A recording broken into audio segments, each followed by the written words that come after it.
thank you for your elaborate thank yous.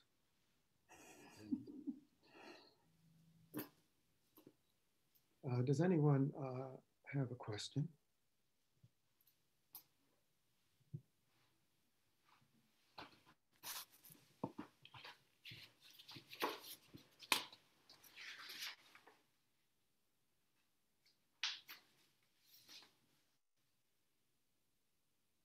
And I'd like to pick up on Tim's theme of gratitude. There's a Buddhist grace before meals.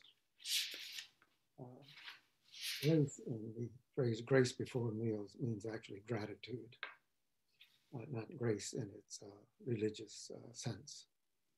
So the Buddhist grace before meals goes, this food is the work of countless beings. Let us be grateful for it. And the countless beings are not only the farmers and the people who bring the food to market and the people who prepare the food and serve it, but it's all of the beings who become food. And this includes literally millions of microorganisms that are present in every living being, every animal, every plant, and every human being.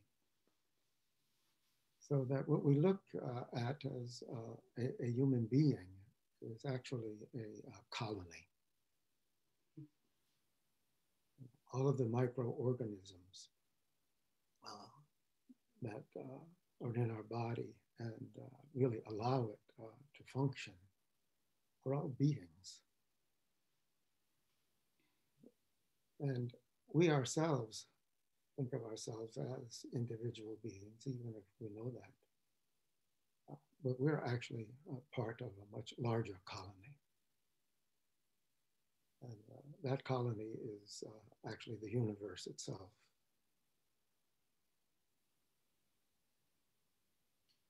Thich Nhat Hanh coined the phrase. He actually did coin it. He thought about this sort of thing a lot and said, we need a word for this. And he came up with the word inter-being.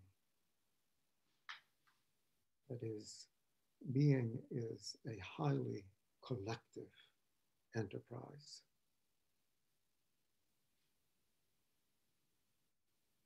So gratitude is realizing that in a deep way. It's realizing our deep nature and acknowledging that our existence is simply a prolongation of all previous existences. Certainly it's easy enough to understand that when you think of your parents.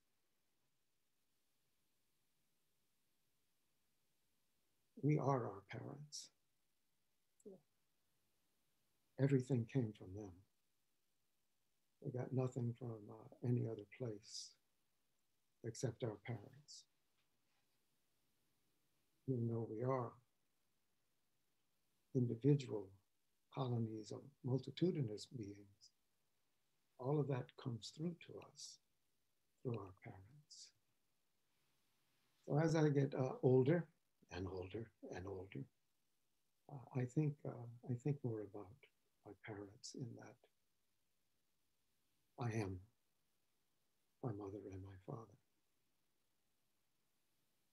And with that kind of realization comes a very deep gratitude.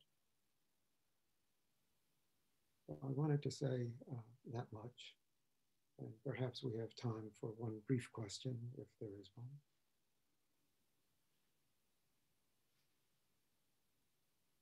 And if not, I think we can end here.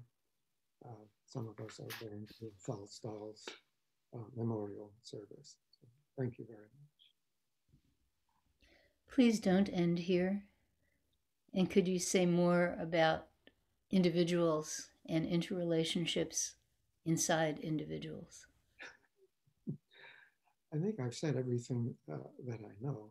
But of course, it's in a Buddhist sense, we call all of this sangha. Sangha means community. So every member of this Zen center, every person who comes to this practice is part of that sangha.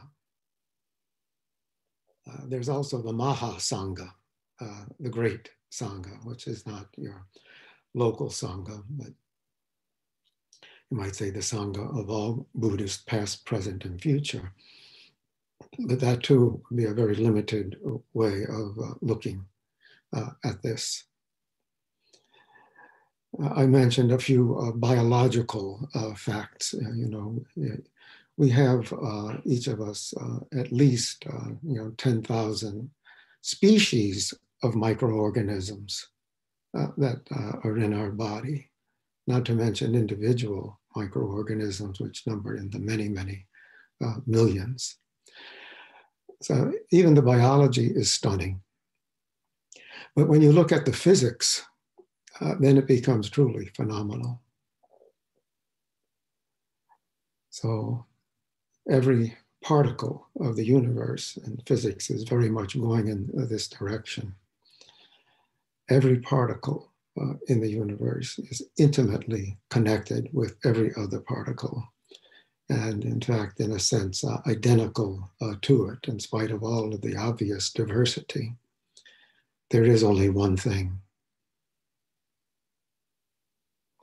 Past, present, and future throughout the universe. So those are a couple of extra thoughts anyway. I really don't think I have any more. So I think it's time for announcements. Thank you.